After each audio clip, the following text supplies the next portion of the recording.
అసలు మహాభారతం ప్రస్తావన వస్తే వినాయకుడిని ఎందుకు తలుచుకుంటారు, వినాయకుడికి ఒకటే దంతం ఎందుకుందో ఈ డౌట్స్ మీకు కూడా ఎప్పుడైనా వచ్చే ఉంటాయి.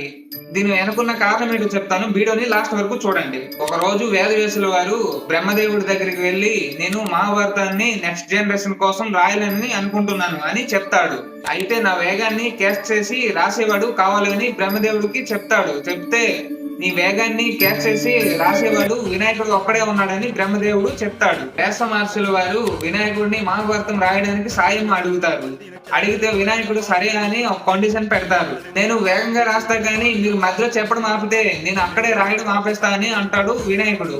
వేదవ్యాసుల వారు నేను వేగంగా చెప్తా కానీ నీకు దీనికి అర్థం తెలిసాకే రాయాలని అంటారు. వినాయకుడు దీనికి సరే అంటాడు. వేదవ్యాసుల వారు కూడా చెప్పడం మొదలు పెడుతూ ఆపకుండా చెప్తూనే ఉంటారు. వినాయకుడు కూడా రాస్తూనే ఉంటారు. అలా రాస్తూ ఉండగా వ్యాస మహర్షి మధ్యలో కొన్ని కష్టమైన వర్డ్స్ ని చెప్తూ ఉంటాడు. దాన్ని అర్థం చేసుకొని రాసే సమయంలో వేద మహర్షికి కొంత రెస్ట్ దొరుకుతూ ఉంటుంది. వినాయకుడు రాస్తూ ఉంటే బుక్స్ అయిపోతూ ఉంటాయి, ఇంకా బాటిల్లో ఇంక్ కూడా అయిపోతుంది.